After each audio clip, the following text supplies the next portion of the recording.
Да, вітанечкі ўсім. Такой нечаканы стрымчанскі. Зараз мы яго распаўсюдзім, хвіліначку. Так.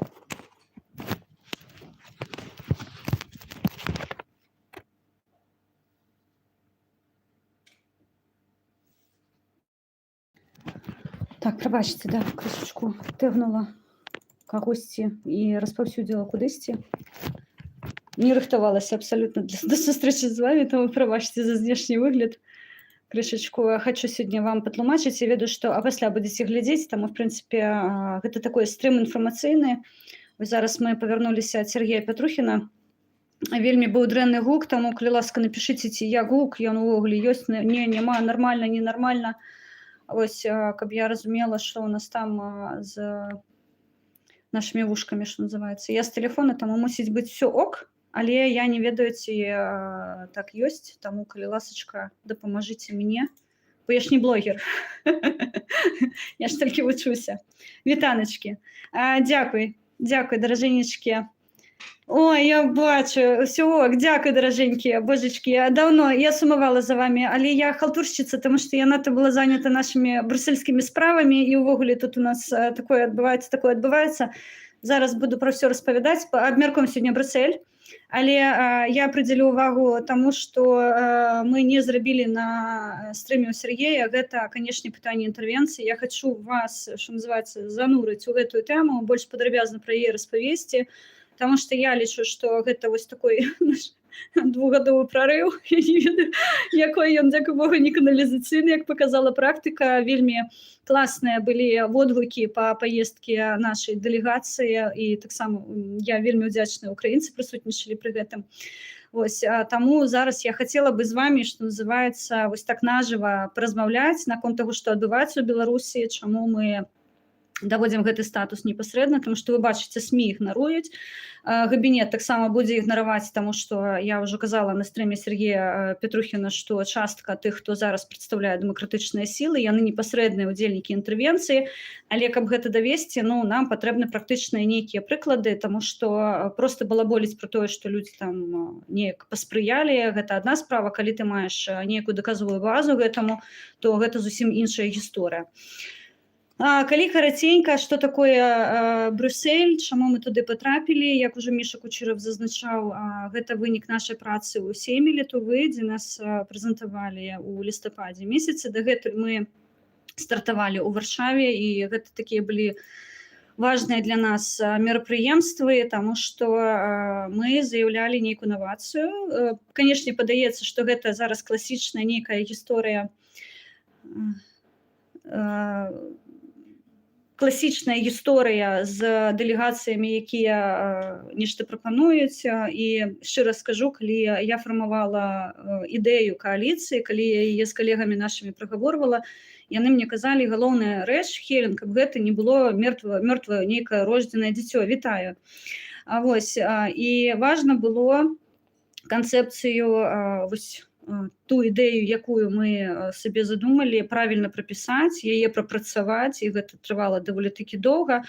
Але мне падаецца, у нас атрымалася недрэнна, таму вось гэтае памылковае меркаванне, што нацыянальная кааліцыя, яна неяк дублюе габінет. Давайте будзем шчырымі, аб'ектыўнымі. Наша галоўная мэта была, каб не дубліраваць габінет, таму што яны, як паказала практыка, абсалютна непрадуктыўныя. Адпаведна, мы хацім быць лепей, мы хацім быць іншымі. І у нас ёсць такая паміж сабой дамова, што больш гэтае пытанне, што нас з кімсьці параўнаюць, гэта натуральна, але гэта не ёсць прыярытэтна, то бок мы робім гэта не дзеля таго, каб камусьці нешта там паказаць, што мы зусім іншыя. Не, гэта галоўныя праекты, якія мы вядзем, праекты скіраваныя на павяртанне суверэнітэту Беларусь, павяртанню нашай краіны нам, беларусам, таму што зараз велічэзная пагроза таго, што яна будзе цалкам паглынена расейцамі, і гэта зусім дрэнная гісторыя, я вам шчыра зазначу. Вось, таму Еўрапарламент. Міша збольшага распавёў, што там было. Я там не прысутнічала ў сілу таго, што хтосьці беларуска, і ў кагосьці няма дакументаў адпаведных, каб ездзіць на аўтобусах і летаць на самалётах. Дарэчы, я не летаю на самалётах роўна з таго, што я беларуска. Вось, і дарога ў Брюссель заняла бы ў мяне плюс-мінус 3 дні, поэтому, ведаеце, я шчыра скажу, добра, што ў нас былі прадстаўнікі, мне не прыйшлося ўсё гэта вось 3 дні туды, 3 дні абратна катацца, каб распавесці за гадзіну, што мы тут напрацавалі за астатнія 2 гады. Вось, Хеленка Раднюлі, вітаначкі, дражэнькія. Да, пафорсіце, калі ласка, даўно не была в эфірах, але, такая важная тэма, скажем так. Вось, дэлегацыя павезла 3 блокі ў Брюссель. Гэта першы блок, напэўна, ён самы важны, але яго здвинулі крышачку на канец. Гэта нацыянальная кааліцыя, то бок гэта суб'ект, якой будзе рэалізоўваць. Дзеля чаго была створана нацыянальная кааліцыя, я вам зараз упершыню кажу гэтую гісторыю. Нацыянальная кааліцыя на мэце сваёй мае рэалізацыю тых праектаў, якія запачатковваюць чальцы нацыянальнай кааліцыі. На пытанне, каго мы прадстаўляем тых беларусаў, якія вытрачаюць свае сілы, свае сродкі, свае магчымасці для рэалізацыі сваіх праектаў. Калі у чалавека няма сваіх праектаў, ён можа далучыцца да тых праектаў, якія ў нас ужо існуюць. Вось, канкрэтна я працую ў некалькіх праектах, і там дзейсна патрэбны людзі, то бок кааліцыя нацыянальная прадстаўляе прадстаўніком нацыянальнай кааліцыі, але ў інтарэсах беларускага народу. Адпаведна, НК для нас гэта вось зараз база, якая ёсць суб'ектная, яе задачы будуць прапісаныя ў статуце, мы гэта рыхтуем, ёсць адмысловая група, я ўжо казала, працоўная, якая зараз фармуе каркас.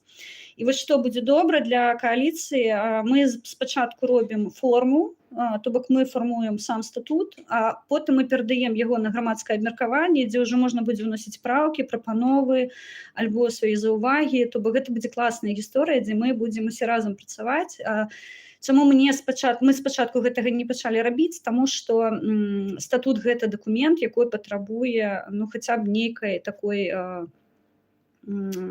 першаснай, мусіць мець першасны нейкі выгляд, і там мусіць папрацаваць кампетэнтныя людзі, якія ў гэтым разумеюцца. Адпаведна, у нас група зараз, якая працуе, там сярод іх юрысты, грамадскія дзеячы, хто мае дачыненне працы з дакументамі. Адпаведна, мы зараз робім проста форму, якую потым мы аддаем на грамадскае абмеркаванне, і ў беларусаў будзе магчымасць сфарміраваць статут і рэгламентуючыя дакументы кааліцыі ўжо, што называецца, у такой сумеснай працы. Мне падаецца, гэта класная ідэя. Я да гэтага імкнулася, вось так фарміравалась насамрэч вось гэтая базавая група, каманда, я не ведаю, наша каманда, напэўна. То бок, на вось такой дамове, што мы разам вырашаем нашыя пытанні. Лахвіч, вось я зараз канструктыўная буду, таму што мы не прагаварылі шмат пытанняў, я лічу, што іх патрэбна выказаць. То бок, нацыянальная кааліцыя – гэта суб'ект, якой вырашае задачы, якія пастаўленыя перад намі. Вы можаце далучыцца ў хуткім часе, абяцаю, будзе платформа, дзе кожны беларус можа сябе рэалізаваць. Гэта важна, таму што ўлада належыць народу. Вось, гэта не вертыкаль, гэта не гарызанталь, гэта, як правільна Міша сказаў, гэта кластарная сістэма, гэта нашыя праектныя ячэйкі, якія будуць вызваляць Беларусь сваімі інтэлектуальнымі здольнасцямі, сваёй энергіяй, сваім драйвам, сваім жаданнем павярнуцца дадому. Другая тэма была, якая заяўленая, гэта праект Лахвіча, закон Лахвіча. Чаму закон Лахвіча не прэзентуецца цалкам, а прэзентуецца адзін з блокаў закону Лахвіча, таму што закон Лахвіча, ён вялікі, ён не такі маленькі, як Саша прэзентаваў. Саша прэзентаваў адзін з элементаў сваёй працы, але насамрэч ён складаецца з 3 такіх часцін велічэзных. Першая часціна пакуль намі там не агучваецца, таму што мы працуем у гэтым блоку, ён вельмі цяжкі, ён значна складаней за інтэрвенцыю, таму што інтэрвенцыя – гэта працэс, якой мы можам апісаць дакументальна. Першы блок, ён такой вельмі, скажем так, юрыдычна патрабуе да сябе шмат увагі, таму што там можна спатыкнуцца на нормах права, і мы яго прапрацоўваем, юрысты прапрацоўваюць яго дасканала, каб, што называецца, не прыкалупались. Вось, давайте пра Лахвіча, праект з групы праектаў, з законаў праекта Лахвіча, інтэрвенцыю возьмем, і чаму, вось тут ключавое, чаму нельга інтэрвенцыю ні ў коім разе блытаць з акупацыяй альбо распрацоўваемай намі дэфініцыі гібридная форма акупацыі. Ёсць некалькі форм захопу дзяржавы, і самы яскравы прыклад, на жаль, гэта Украіна. Як у адным з інтэрв'ю мы казалі, Украіна прайшла некалькі этапаў. Гэта быў і этнацыд, і гэта быў генацыд, галадаморы, да, які ўлаштоўваліся, генацыд народу. Гэта была і інтэрвенцыя, потым была з 14 по 22 год гібридная форма акупацыі, якой, на жаль, на сённяшні дзень у нормах міжнароднага права не існуе, таму мы мусім распрацаваць дэфініцыю, запрапанаваць яе на разгляд, каб увесці гэтую норму міжнароднае права, каб яна мела такую ўжо базу юрыдычную. І ёсць акупацыя. Таксама ва Ўкраіне была анексія Крыма, вы гэта ведаеце. Гэта ўсё зусім розныя формы захопу дзяржавы, зусім розныя, і нельга іх блытаць. Нельга інтэрвенцыю называць гібриднай формай акупацыі, альбо акупацыі, альбо анексіяй, таму што інтэрвенцыя – гэта працэс, акупацыя – гэта дзея. І вось тут вельмі важна разумець, што мы прэзентавалі ў Еўрапарламенце і чаму альтэрнатывы на сённяшні дзень нашай камандзе няма. Таму што ў працэсе інтэрвенцыі прымала ўдзел пэўная колькасць людзей, і не 1000, як вы можаце здагадацца. Інтэрвенцыя па форме ўключае ў сябе некалькі складавых. Гэта можа быць і інфармацыйны ўплыў, гэта можа быць, то бок гэта працэс, гэта ўплыў. Якім чынам эканамічны ўплыў, палітычны ўплыў, ваенны ўплыў.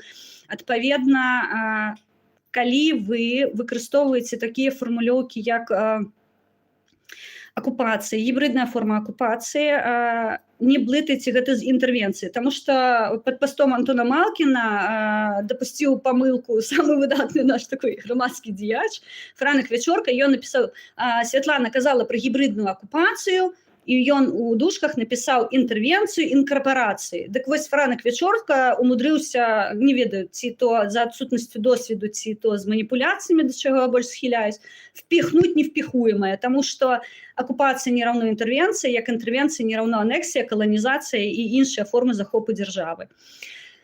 Таму, сябры, давайте на будучыню дамовімся. Калі мы, вось як мы зрабілі ў Еўрапарламенце, прэзентуем праект інтэрвенцыі, інтэрвенцыя мае юрыдычнае вызначэнне ў міжнародным праве.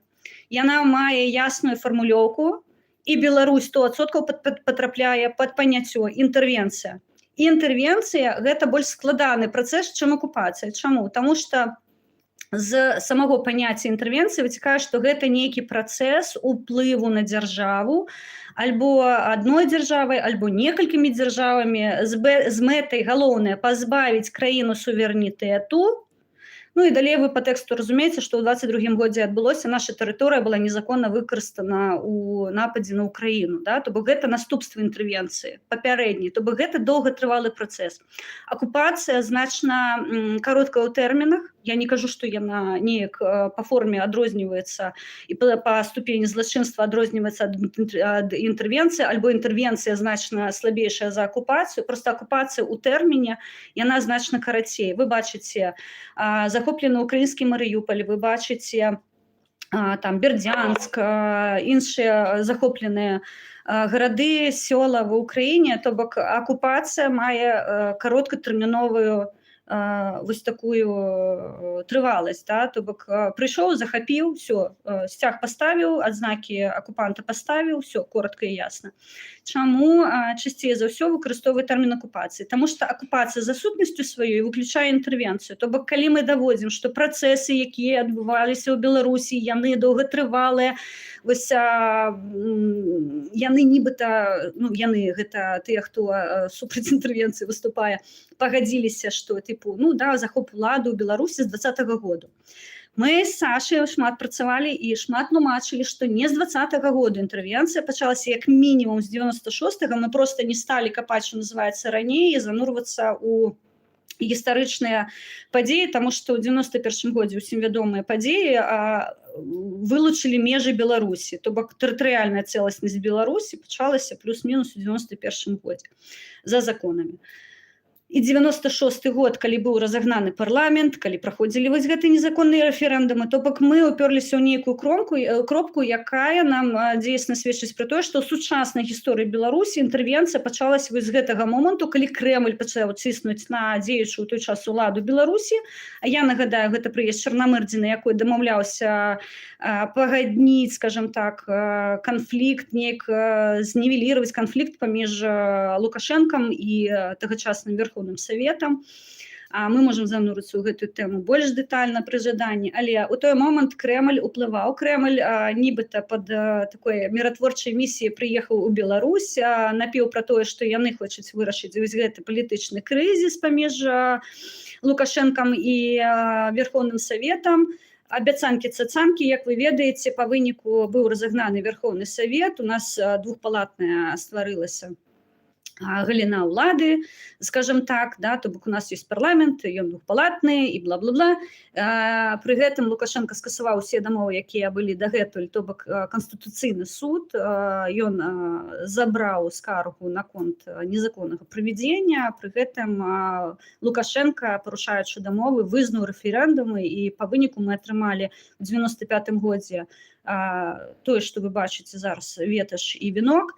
Да, ну, як для мяне гэта зараз нейкая такая адзнака, што у нас у 95-м годзе ўжо просто, што называецца, да, пад вінок паставілі. Ну і потым вы ведаеце ўсе гэтыя працэсы двумоўя, інтэграцыі, бла-бла-бла. То бок інтэрвенцыя – гэта працэс, якой мы пачынаем з 1996 года і пагналі, да, то бок до 22-го года, у 22-м годзе адбылася усім вядомая падзея, гэта напад на Украіну. Адпаведна, гэта ўжо разглядае не міжнародны крымінальны суд, і тут не трэба блытаць, а гэта разглядае міжнародны трыбунал, таму што гэта ўжо ваенныя дзеі адбыліся непасрэдна з адной краіны ў дачыненні да другой краіны. Тут нельга блытаць абсалютна.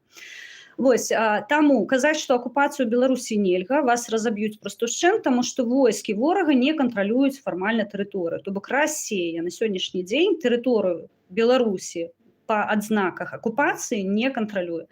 Тым не менш, мы фіксуем інтэрвенцыю, мы фіксуем працэсы, якія давелі краіну да страты суверэнітэту, і вось гэтыя тэзісы, вось гэтыя тэрміны мы зараз прасоўваем. Яны адпавядаюць рэчаіснасці.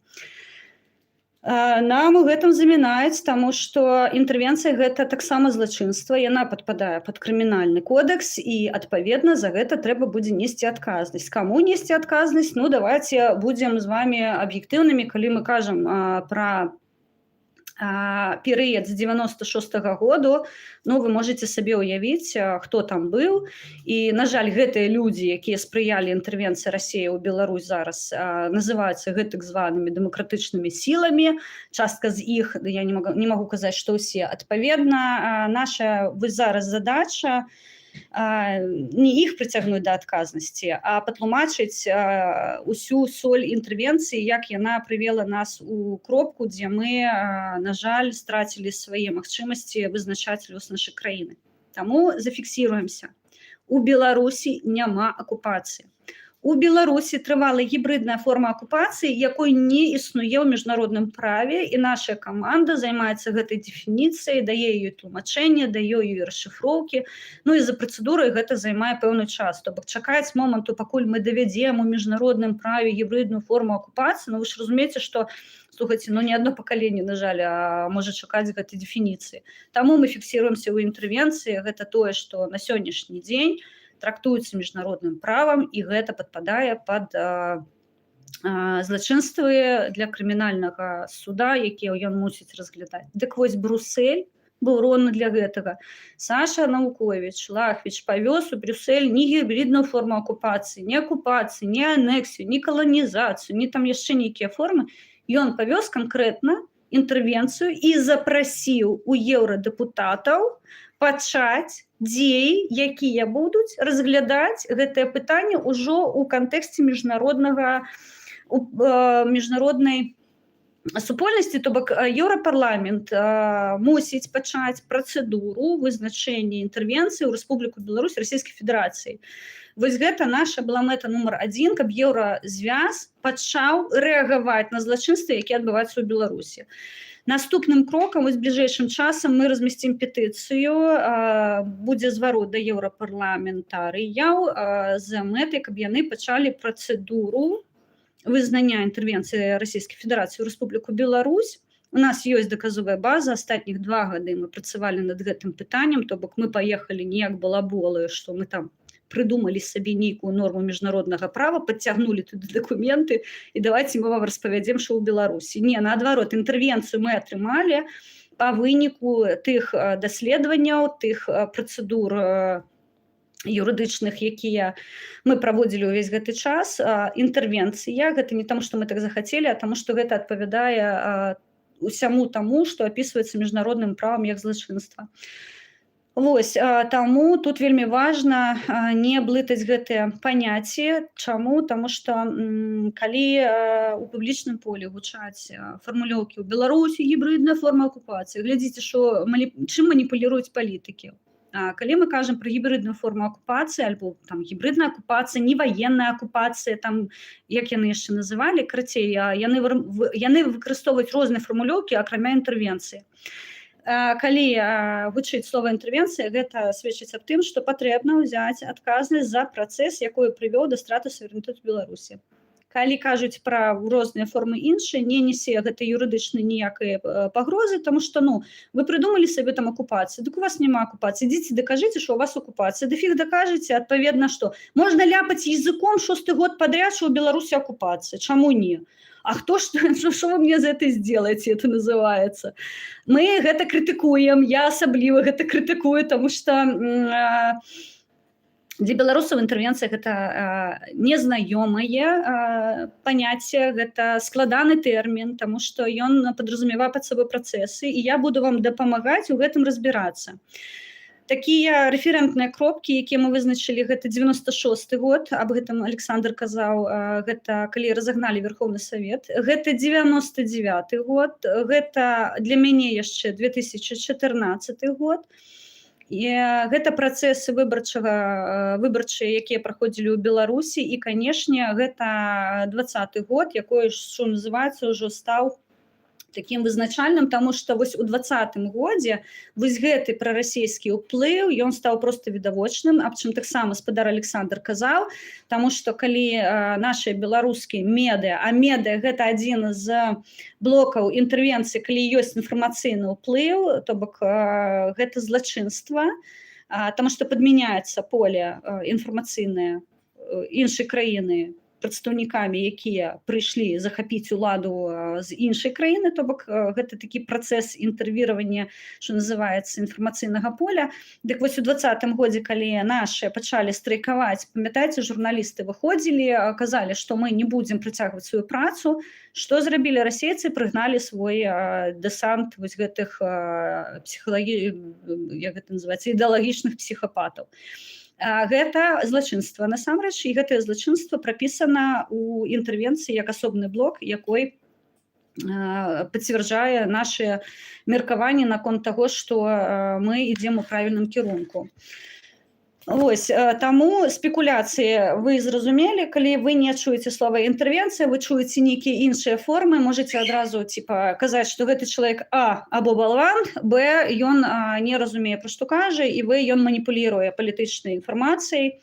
У нашым выпадку шмат палітычных маніпуляцый, таму што вось тыя, хто прымаў удзел у працэсе інтэрвенцыі, конечно, яны не будуць страляць сабе самі ў калені, я вас умаляю, яны ў гэтым не зацікаўлены.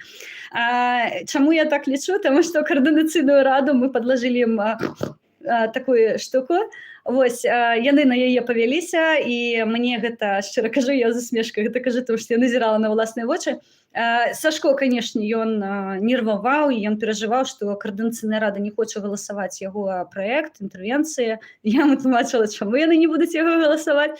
Але знайшліся героі, якія прыцягнулі гэты праект з другога разу, але далей, чым прыцягнуць праект, прагаласаваць яго, не пайшло. Я вас адпраўляю на сайт Каардынацыйнай рады, дзе вы ніфіга не пабачыце, што яны галасавалі праект інтэрвенцыі.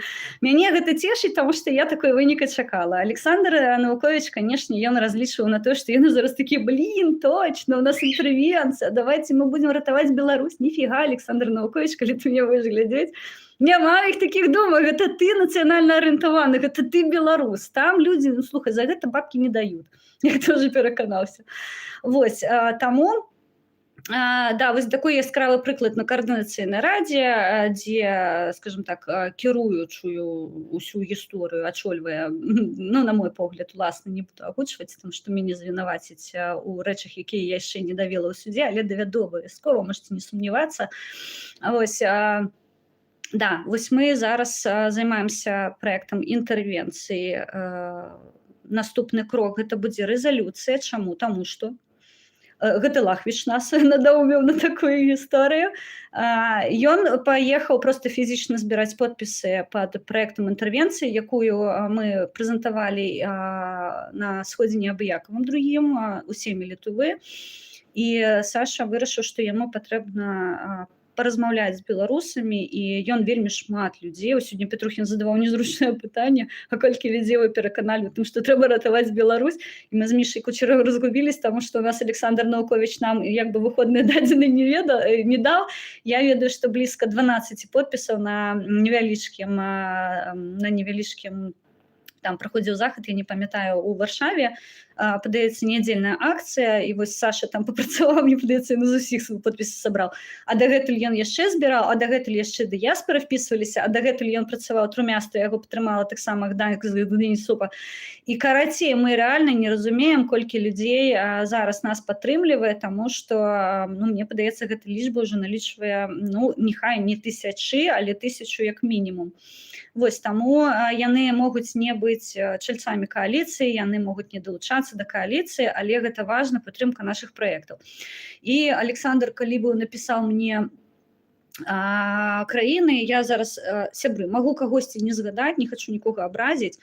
Гэта Данія, гэта Англія, гэта Польшча, гэта Літва, Польшча, Варшава, Беласток, Трумястра, шмат вельмі ён подпісаў пазбіраў фізічна, Украіна, безумоўна, Фінляндыя, вось, ну, вось Нямецчына, Люксембург, безумоўна. Вось, сябры, ну, вось гэта на скідку прадстаўнікі беларускай дыяспары, якія нас падтрымалі з гэтых краінаў. Таму гэта важна. На гэтым інтэрвенцыю пакуль прапаную прыпыніць. Я вам патлумачыла, чаму не ёсць акупацыя, чаму гібрыдная форма акупацыі мае месца быць, але гэта маніпуляцыі неіснуючай нормай міжнароднага права, якую мы мусім увесці, мы гэтым займаемся. І я шчыра кажу, гэта, мне падаецца, будзе выдатна, таму што паняццё галадамору вёў беларус. Вось, мы будзем яшчэ тут наватарамі, уведзём гібрыдную форму акупацыі ў міжнароднае права. Вось, таму інтэрвенцыя. Не блытайце, калі ласка, гэта вельмі важна, таму што калі вы кажаце інтэрвенцыя, вы паказваеце сваё разуменне сітуацыі, вы можаце яе давесці, што Беларусь мае, на жаль, і палітычную інтэрвенцыю, да, то бок палітычнае поле ніфіга не беларускае, калі вы можаце гэта пабачыць. Мы Лукашэнку называем кіраўніком акупацыйнай адміністрацыі, то бок палітычнае поле, яно кіруецца з Крамля. Эканамічная сітуацыя ў Беларусі патавая, вы самі бачыце, яна таксама падкантрольная Крамлю, ваенная складавая, ну, з тэрыторыі Рэспублікі Беларусь, на жаль, пацярпела вельмі Украіна, калі ехалі танкі, ракеты ляцелі, ўсё рэшту. Вось, таксама факт, якой неаспрэчны. Ну і інфармацыйная інтэрвенцыя, культурная экспансія. Вы бачыце, што наша мова знішчаецца, нашыя беларускія праекты вынішчаюцца, усё беларускае вынішчаецца, гэта таксама, не паверыце, элемент інтэрвенцыі. Вось, акупацыя гэта вельмі лёгка. Нас прыйшлі, захапілі, таму мы такія. Не. Акупацыі Беларусі няма, таму не шукайце простых адказаў на складаныя пытанні. Інтэрвенцыя, працэс, якой патрэбна дэтальна разбіраць пагадова, памесячна, пападзейна, тое, чым мы зараз займаемся. І я неймаверна ганаруся тым, што нашыя выдатныя гісторыкі, пакуль не буду іх агучваць, але яны далучыліся, каб нам на пальцах патлумачыць, як тая альбо іншая падзея паўплывала на выніковыя працэсы, якія ўплынулі на вось гэтую, на жаль, страту суверэнітэту, зноўку падкрэслю, Беларусі. Вось таму закон Лахвіча гэта пра Беларусь, пра вызваленне Беларусі, і лагічна, што ў блоке бяспекі хто будзе гэтым займацца? Гаспадарства. Каму выпадзе той джокер, якой, што называецца, будзе ратаваць Беларусь?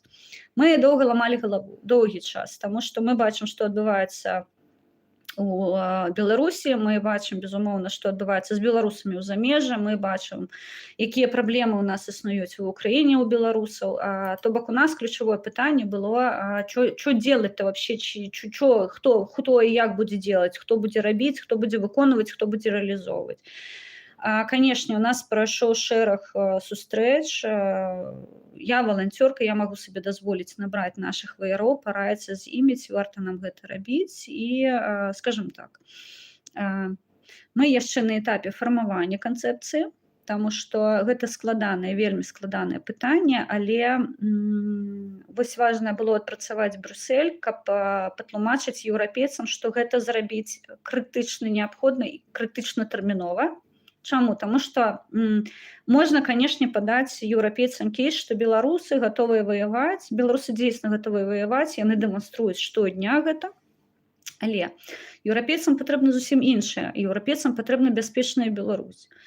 У нас ёсць шэраг праектаў, і тут, дзякуй Богу, у нас ёсць нашы украінскія калегі, якія распрацавалі эканамічны блок. Ён тычыцца ў тым ліку Беларусі, то бок у них ёсць праца, якая трывала 30 год, і вельмі важна было, каб украінская дэлегацыя прысутнічала ў Брюсселі, таму што іх геніяльны праект дае адказ, як Беларусь будзе існаваць эканамічна ў выпадку, калі мы яе вызвалім, то бок вы ведаеце, якой ціск, якой уплыў ражкі зараз у нашай краіне. Украінцы знайшлі адказ на гэтае пытанне, у іх ёсць прапановы, і дзякуй Богу, што яны падзяліліся з намі, і мы гатовыя гэта рэалізоўваць. Мы з імі ў гэтым пытанні не магу сказаць, што саюзнікі, таму што хутчэй мы сябры, якія хочуць уратаваць адзін аднаго. Беларусы украінцаў, украінцы беларусаў. Таму адсюль выходзіць патрэба, што мы мусім быць сільнымі, а сільнымі мы можам быць выключна пры наяўнасці нашай уласнай арміі. Гэта не кажа пра тое, што памылкова падаецца, што калі мы кажам пра армію, армія мусіць адразу пайсці, там усіх паўбіваць. Не, сябры, армія гэта сіла, якая галоўная функцыя арміі. Гэта абарона тэрытарыяльнай цэласнасці і, адпаведна, суверэнітэт Украіны. Беларуская армія здрадзіла прысядзе, я лічу, але ў іх ёсць шанец яшчэ, скажем так, рэабілітавацца ў гэтым пытанні. Я спадзяюся, што ў нас з'явіцца шанец ім такі надаць. Але беларуская армія патрэбна для таго, каб мы былі сільныя, каб у крытычны момант яны маглі нас абараніць. Вось.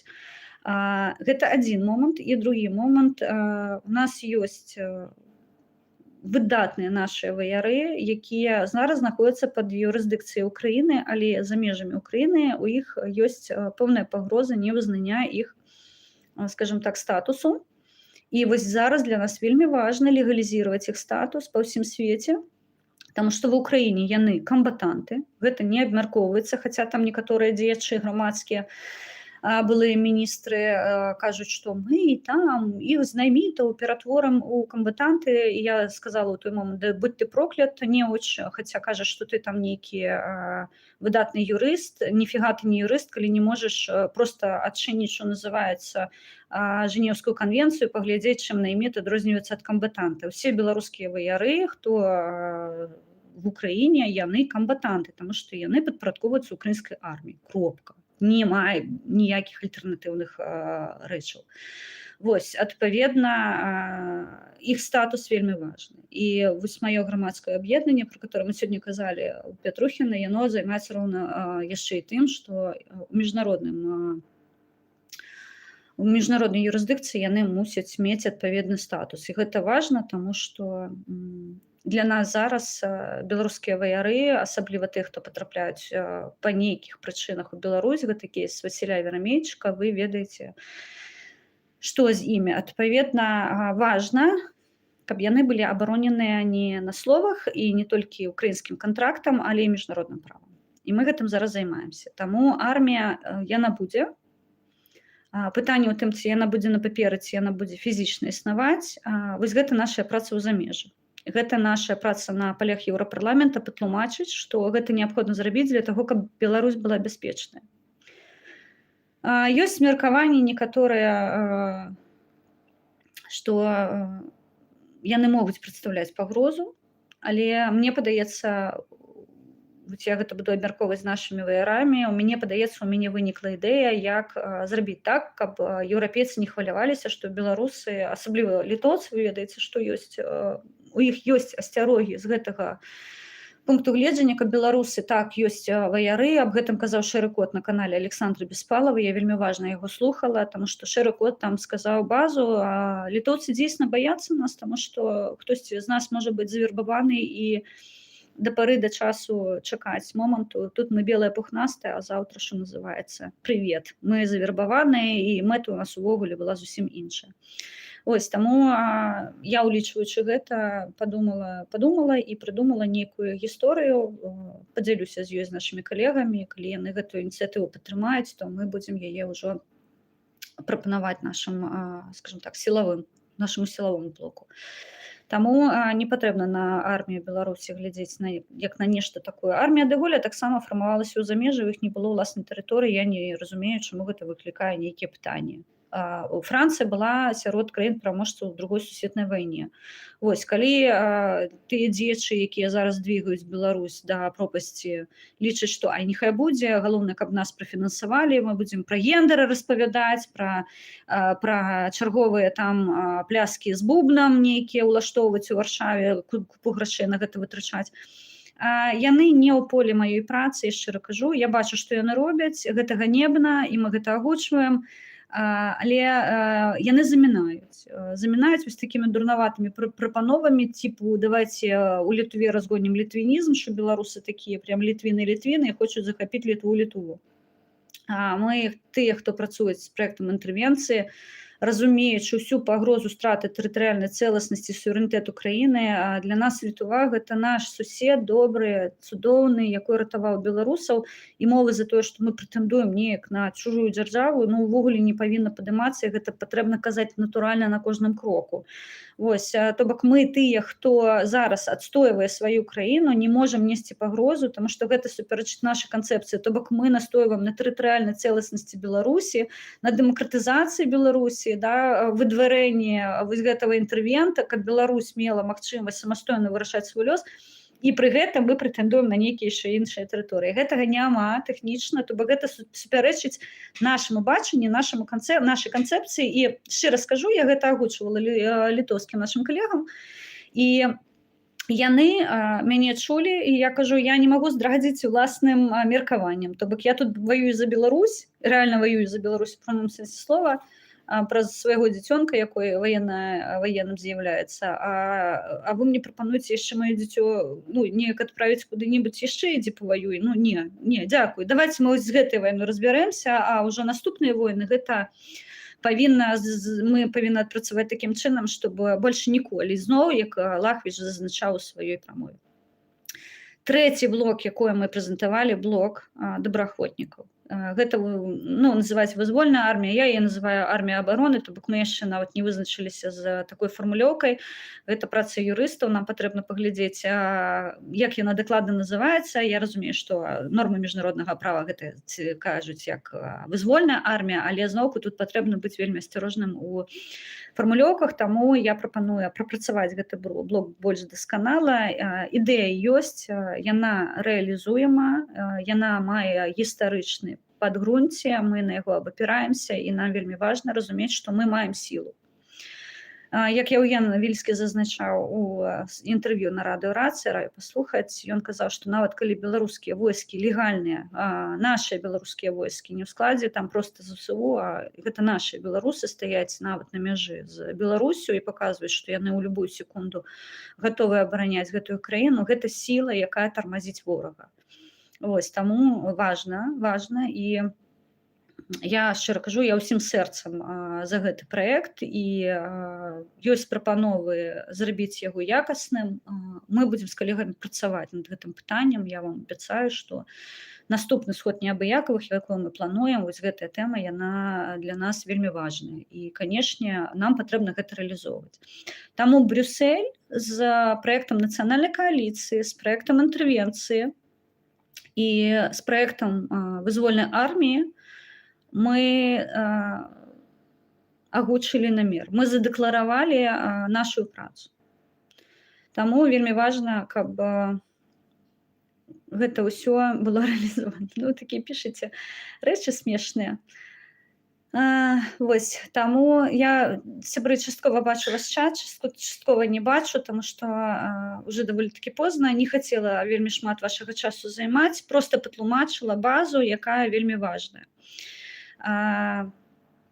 Мы працягваем працу. Нацыянальная кааліцыя, я спадзяюся, у хуткім часе мы дойдзем да абмеркавання нашага статуту, і ўжо тады наш суб'ект, наша такая сіла набудзе ўжо такую практычную юрыдычную форму, і мы зможам з вами працаваць больш плённа ў гэтым пытанні.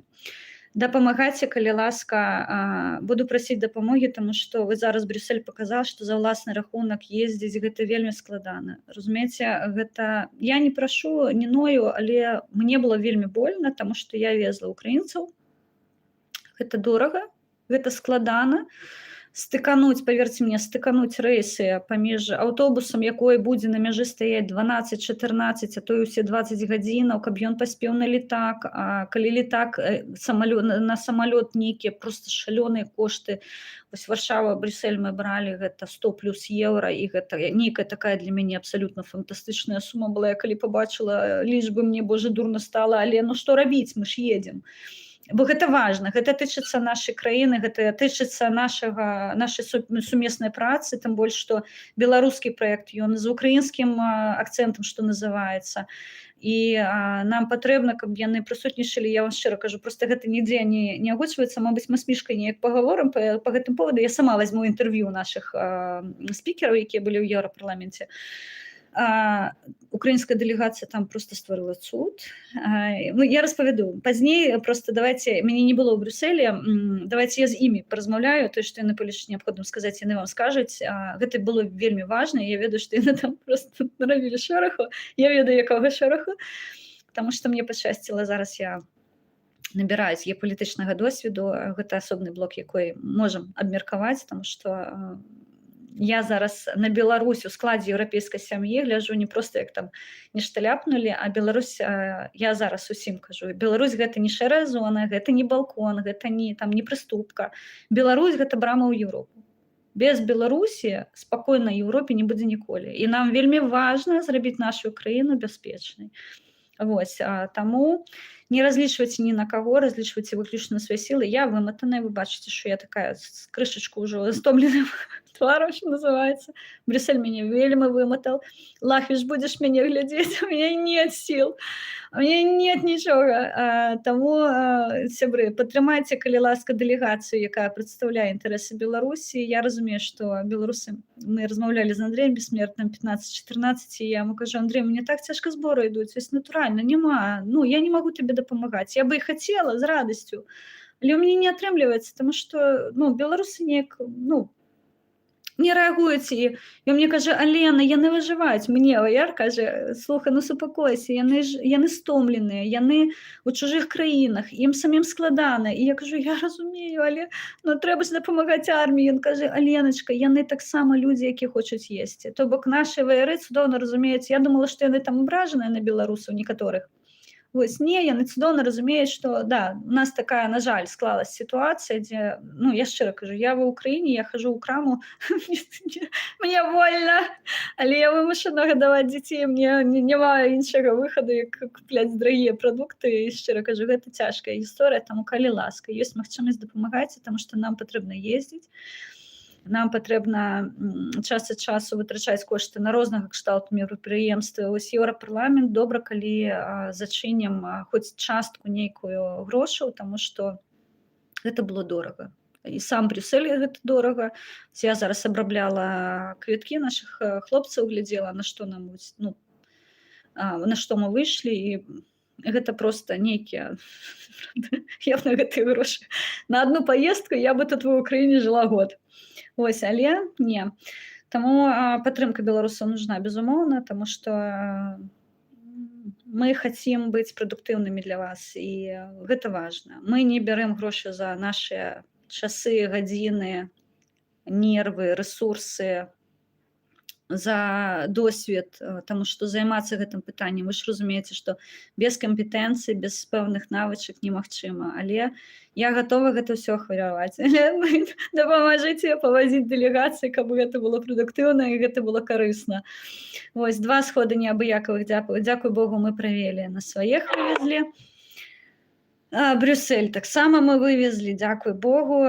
Таксама нагадаю, беларусы прымалі ўдзел ва ўкраінскай гісторыі, калі ўкраінцы замерзалі, і мы з вамі, я вам шчыра дзякуй, Боже, вы ўратавалі. У нас зараз сям'я, якой мы дапамагалі ўзімку, яна кажуць, каб вы не дапамаглі, мы бы не выжылі. Таму што электрычная пліта, таму што высокі паверх, таму што святла няма, апалення няма, ніфіга няма, ваду цягаць патрэбна, таму што яе таксама выключалі перыядычна. Сябры, мы з вамі зрабілі афігенную рэч. Як мінімум адну сям'ю, а я ведаю, што не адну, але мы ўратавалі з вамі ў гэтую зіму, і я шчыра кажу, мне падаецца, гэта адзін з такіх кранальных кейсаў, якой вось проста ў нашу капілку, што называецца, нашу скарбоначку патрапіў. Я вам шчыра дзякую кожнаму, хто з грэлкамі дапамагаў, там балоны гэтыя газавыя закупаць. Мы з вамі перажылі зіму, і гэта прекрасна, гэта цудоўна. Зараз я сижу ў такой цудоўнай цішотачкі. Мне не холодна. Ось, вясна, мы дачакаліся вясну, мы яе сустрэлі, дзякуй Богу. Таму працуем. Працуем на блага нашай краіны. Беларусы в Украине ёсць, яны моцныя. Мы прадэманстравалі чарговы раз, што нават у нас дзяўчынкі з сталёвымі яйцамі ходзяць. Вось, так што я вам шчыра ўдзячная за тое, што вы ёсць у маім жыцці. Я ўдзячная, што нягледзячы на то, што я не маю часу стрымы праводзіць такога кшталту, вы ўсё роўна прыходзіце, ставіце падабаечкі, прысутнічаеце. Нават калі вас не шмат, я ведаю, што вы шчырыя. І гэта самае галоўнае, мне падаецца. Беларусы на зямлі, я ведаю, што вы мяне будзеце глядзець. На жаль, шмат часу не магу вам таксама прыдзяляць, таму што вы бачыце, як я б'юсь за вас. Вы мне пішаце, да, што Хелен, ты працягваеш барацьбу. Ты такая маленькая, ты так уже фігова выглядаеш. Але, сябры, ну, ўсё заради вас. Я хочу павярнуцца дадому, у мяне там мама, я з ёй не развіталась па сей дзень, і, напэўна, адна з маіх такіх важных мараў, бо другая мара зараз у адпустцы, ведаеце, сёння для стрыма Петрухі набрала яго эшалон, щоб паказаць, што наушнікі, которые БДКшнікі, шчыра дзякуй, падаравалі на месцы. Кевларавы шолам, якой падараваў нам Гіечка, ён на месцы уратаваў нашу галаву. Плітаноска Дениса Рубановича з надпісом «Вулкалак» з плітамі ад нашых пабратымів зі Стэбніка таксама на месцы. Вось, ну, кантэкст, фармат стрыма быў крышачка не такі, але сябры, гэта ўсё тое, што ратавала маё сэрца увесь гэты час астатні, сеткі, якія мы з вамі дасылалі. Зараз перафармленне дакументаў ідзе. І я маю магчымасць абдымаць, там насалоджвацца ім і паверцімаць, што на сэрца ад гэтага проста спявае, таму што я чакала гэтага вельмі доўга, я ведаю, як іншыя чакаюць. Я кожнаму жадаю украінцу, беларусу, хто чакае сваіх з фронту, дачакаецеся. Гэта такія пачуцці, я не магу вам іх перадаць, і я шчыра жадаю кожнаму дачакацца вось той скарб, якой зараз абараняе нас. І вось мой скарб хутка зноўку спетляе, і я ўжо так... Я плачу, таму што ён зноў збіраецца сыходзіць. Вот, я спадзяюся, што да таго часу, мабыць, вайна скончыцца. Давайте памолімся, каб вайна скончылася, ён нікуды не пайшоў. Вось, але кантракт штука вельмі строгая, скажуць, паехаў, Ну, я не магу яго спыніць, гэта яго рашэнне, ён дарослы чалавек. Вось таму беларусы, хто на зямлі. Я знаю, што я фігова выглядаю, але паверце мне, гэта я гатова вытрачаць гэтыя сілы, быць стомленай, калі гэта карысна для вас, калі гэта карысна для нас, калі гэта карысна тым, хто хоча павярнуцца дадому і быць карысным для сваёй краіны. Казаць украінцам, што мы больш не можам прадстаўляць для вас пагрозу, таму што мы з вамі ўмесце, мы ў адным саюзе і мы з вамі эканамічна развіваемся разам. Мне падаецца, гэта вось тая мэта, заради якой патрэбна не спаць начамі, час ад часу забываць, што ты паела, дапамагаць арміі, дапамагаць галоўнай арміі. Мне не дапамагаць. Я не прашу за сябе, я прашу за іх, таму што ім вельмі складана. Вось я учора з Денісам Рабановичам размаўляла, мы там закінулі ім крыху грошаў за бус поремонтовать. А он мне каже, Алена, у нас есть еще 400 тысяч на ремонт. Я кажу, у меня нету денег просто. Вот, забеспечить я не могу. Тому пробач, будем шукать. Так что чекайте посты, буду ныть опять просить допомоги. Можете одразу Урбановичу кидать, и на их бусы пойдет, потому что 15-14 яны нібыта на яму загнали и ремонтують. Одну машину мы передали, вы бачили, я справоздачила на своем ресурсе. Ось, і яшчэ 4 машины нам патрэбна парамантаваць, а зараз весенні наступ, і гэта патрэбна. Так што, сябры, Купянск. Дзякуй, не забралі ў мяне самае каштоўнае. У нас, да, у нашай скарбоначкі купянская гісторыя. Я нідзе аб гэтым не распавядала, не распавядаю. Харкаўскі напрамак. Я казала, што я крыху бліжэй да вас, чым вам можа падавацца. Вось Харківшчына. Маё сэрца у брані, якое хадзіла, гэта вот всё побач з вамі, таму тое, што Харкаў наш, тое, што Купянск не здалі. Я напэўна, зараз я шчасліва, што мы маем да гэтага непасрэднае дачыненне. Я нешчасна, што я зараз дапамагаю сям'і, якая загінула, бацька. Я зараз з імі побач, таму што мой сын на ўласныя вочы назіраў страту свайго пабраціма, ён вельмі яго любіў, вельмі паважаў. І гэтая сям'я, неяк, ведаеце, яна мая, і я не магу ад іх адмовіцца. І зараз мы ім дапамагаем, ім патрэбна дапамога, таму што яны ва ўкраіне, і ёсць маленькі дзіцёнак на руках, і гэта складаная гісторыя. Але мы разам з вамі. І мы робім усё ад сябе належнае. І паверце мне, нам ёсць чым ганарыцца, і калі ўкраінцы кажуць, гэтыя беларусы, можаце смела казаць, ідзіце да Мінска, яна вам раскажа, якія там беларусы ва ўкраіне ваююць, і якія беларусы дапамагаюць. Так што трымаемся, малайцы ўсе. Я вельмі ганаруся дэлегацыяй, якая ездзіла ў Брюссель. Вы зрабілі проста гістарычны пераварот, вы асэнсуеце, магчыма, гэта крыху пазней, але я ведаю, куды мы крочым, я ведаю, якой вынік мы мусім атрымаць, і я перакананая, што з такімі людзьмі, якія ёсць зараз, а яшчэ далучацца да нас, у нас абавязкова ўсё атрымаецца. Я вам абяцаю, мы пакладзем усе сілы. Паверце, нацыянальная кааліцыя — гэта не пусты звон, гэта дзейсна нацыянальная, і гэта дзейсна кааліцыя, якая гатова ахвяраваць і якая гатова працаваць. Для таго, каб узяць уладу, за яе трэба пабароцца, а час ад часу і паваяваць. Ці гатовыя мы? Як мне сказаў наш геапалітык выдатны український, Оленко, ти маєш розуміти, що для того, щоб бути при владі, потрібно бути готовим за нею вмерти. Ось. Ці готові ми до такого? Ну, на жаль, ми бачимо на власні очі, як Україна аднаўляе свой суверэнітэт, таму што вы бачыце, што тэрытарыяльная цэласнасць Украіны таксама парушаная, і анексія, і акупацыя, і гібридная форма акупацыі, як калі мы давядзем яе, безумоўна, гэта будзе зафіксіравана міжнародным правам працэс, які адбываўся. Вось, яны змагаюцца, мы мусім таксама змагацца. Таму не ўтрачайце свае сілы на пустыя чаты, лепей слухайце Мінска, яна вам раскажа базу. Усіх люблю, усіх абняла, спадзяюся, у вас будзе такі ж добры вечар, як у нас. А нас мусіць быць добры вечар, таму што ўсё раз замахалі са сваімі мігамі клятымі. Вось, сябры, я вас люблю, абдымаю, беражыце сябе, калі ласка, беражыце сваіх дзетак, і добрай вам ночы, усяго самага лепшага. Жыве Беларусь і слава Украіне.